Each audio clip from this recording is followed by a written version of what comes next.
Bible Realities. Ron Craig here again with part 3 of our lesson on Bible answers to the dinosaur question.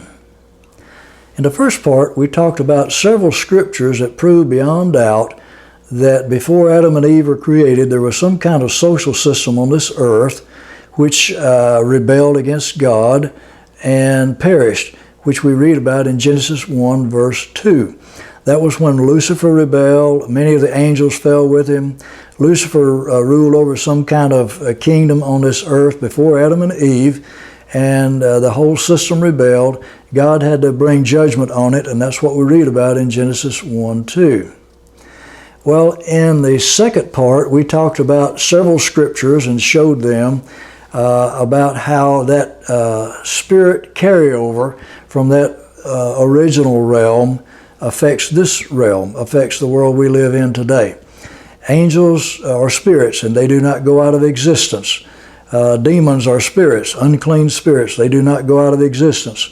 So, whatever happened in that pre-Adamite world that brought God's judgment on it, those spirits did not go out of existence, but were carried over into this realm, into this system, since Adam and Eve were created, when God renovated the earth. That was part 2. In this part, we're going to focus on Noah's flood and show how, from the scriptural standpoint, there could not have been dinosaurs on the ark in that flood. That was one reason I went over the first 2 parts, was to show that there was a pre-Adamite system, and that was a system where dinosaurs existed. They did not exist from Adam's day forward. They were part of some former pre-Adamite system that perished, according to Genesis 1 verse 2. So in this lesson we begin with Genesis 6, 1 through 4 again. When men began to multiply on the earth and daughters were born to them, the sons of God, angels, saw the daughters of men, that they were beautiful, and they took wives for themselves from among them. And so the Lord God said, My spirit will not strive with humans forever, for man is indeed flesh, yet his days will be 120 years. Again, this is not talking about a person's lifespan. It's talking about the time that God gave the human race to repent and get right with Him before the flood would come and take them all away, except those who were in the ark. So there were giants in the earth in those days, and also afterward, like in Goliath in David's day, giants showed up on earth again after the flood. But there were giants on the earth in those days and also afterward, when the sons of God, angels, came in to the daughters of men, and they bore children to them. So these children, these offspring, were half human and half angels. If the Bible is true at all, that's true. So God had prophesied that He would bring a flood on the whole earth to wipe out all living creatures except those who would be on the ark with Noah and his family. So in Genesis 6, 15 through 22, we read, This is how you will make the ark. The length of the ark will be 300 cubits, a cubit being about 18 inches. That would make it 450 feet long, a football field and a half.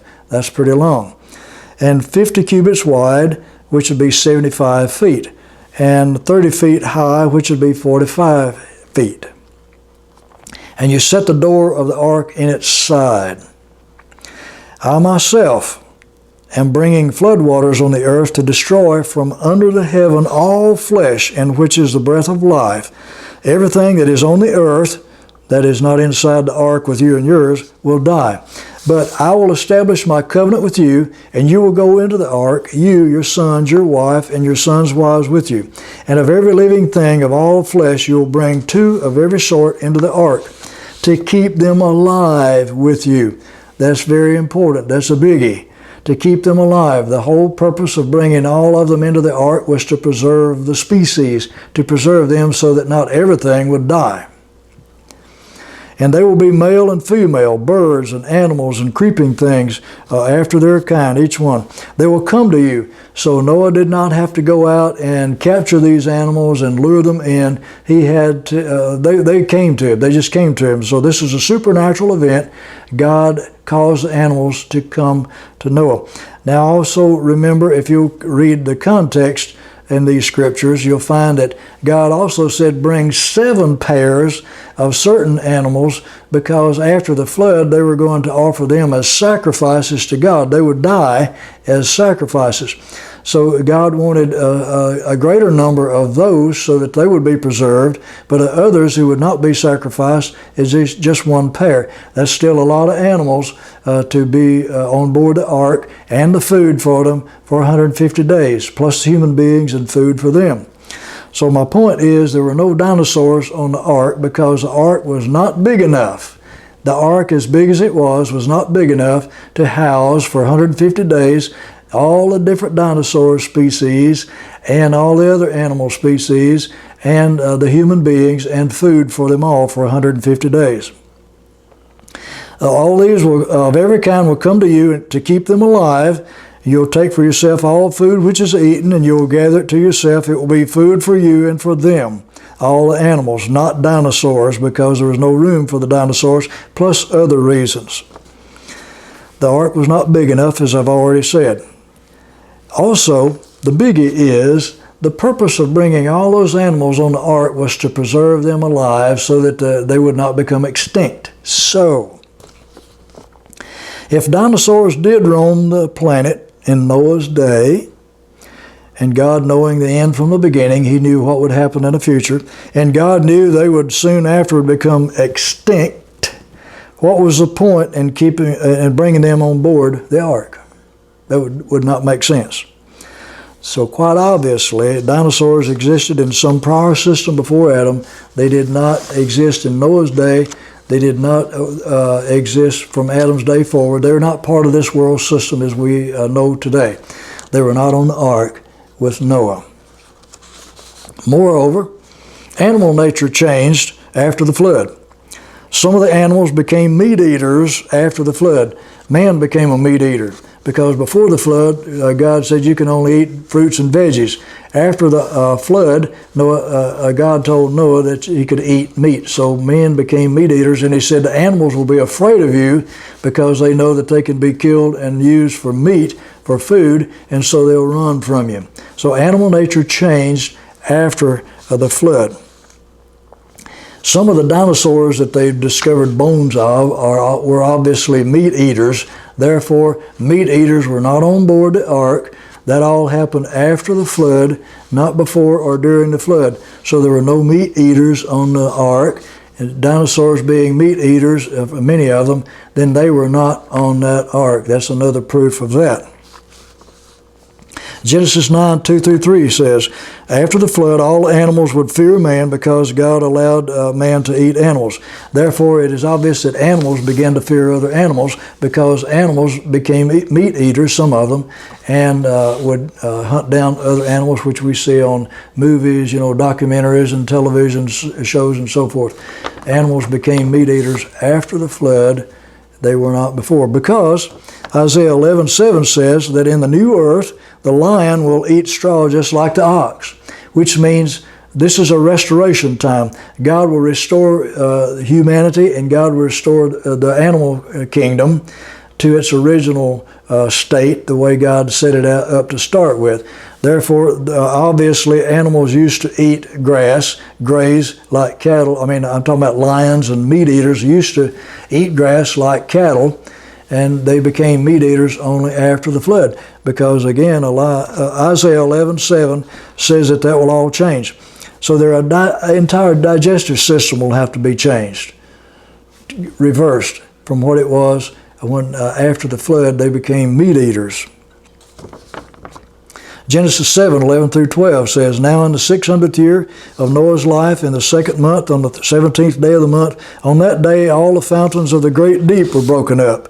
Remember, the Spirit of God hovered over the face of the deep, the waters that covered the earth. But the waters that were under the earth came up to the surface. And the windows of heaven were open, and the rain was on the earth for 40 days and 40 nights. And it remained on the earth for a total of 150 days. Genesis 7:24, and the waters prevailed on the earth for 150 days. That's 5 months. Genesis 8:3, those waters receded continually after it stopped raining, and not instantly. from the earth. At the end of the 150 days, the waters had decreased totally. The land was dry. So they did not go away instantly, but gradually. Now, if you'll remember, we read in Psalm 104, 6 through 7, "You covered the earth with the deep as with a garment, and those waters stood above the mountains. At your rebuke, the waters fled. At the voice of your thunder, they hastened away." In Noah's flood, the waters did not hasten away. It took 150 days for it to dry up. In Psalm 104, it said the waters on this flood hastened away. So that's a different flood, and it obviously corresponds with the flood we read about in Genesis 1, 2, and 3.